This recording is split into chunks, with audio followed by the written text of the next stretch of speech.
Hi friends, ఈరోజైతే నేను కొబ్బరికాయతోటి పచ్చి కొబ్బరి బెల్లం భక్షాలు చేస్తున్నా.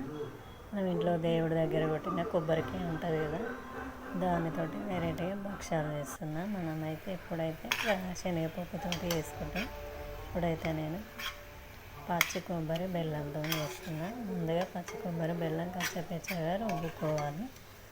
తర్వాత ఒక గిన్నెలో వేసి ఒక 10 నిమిషాల పాటు కలుపుకుంటూ సిమ్లో పెట్టి మగ్గనివ్వాలి. ఇలా వేస్తే ఎప్పుడు చేసేదానిలాగా కాకుండా కొంచెం వెరైటీగా బాగుంటుంది. మన ఆరోగ్యానికి కూడా పచ్చి కొబ్బరి చాలా మంచిది. పిల్లలకైనా మనకైనా హెల్త్కి చాలా మంచిది. ఇలా చూపిస్తున్న విధంగా ఒక 10 నిమిషాలు మగ్గించుకోవాలి. మనం చపాతీ పిండి కలిపి పెట్టేసుకోవాలి. చపాతీకి ఎట్లా కలుపుతాం అలాగా కలిపి పెట్టేసుకోవాలి. చూడండి, అది బంద్ చేసిన తర్వాత ఒక 10 నిమిషాలు చల్లారనివ్వాలి. చల్లారించినాక ఇట్లా ముద్దలాగా వచ్చేస్తుంది.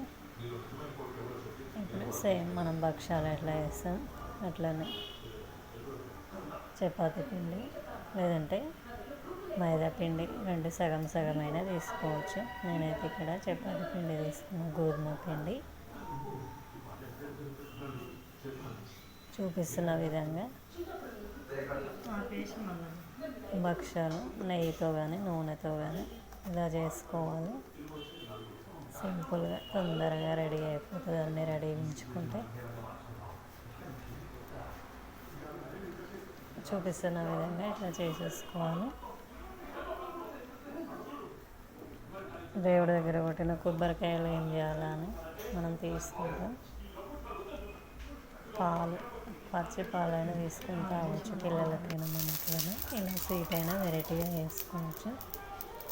ఇప్పుడు ఒక టెంకాయ పెట్టుకొని దానికి నూనె కానీ నెయ్యి కానీ రాసుకోవాలి. ఇలా మొత్తం నూనె అప్లై చేసుకొని ఇప్పుడు చేసుకున్నది భక్షాలు వేసుకోవాలి. చూపిస్తున్న విధంగా కాల్చుకోవాలి. ఇట్లా సిమ్లో పెట్టి రెండు వైపులా మంచిగా కాల్చేసుకోవాలి. చూడండి, ఒకవైపు కావాలి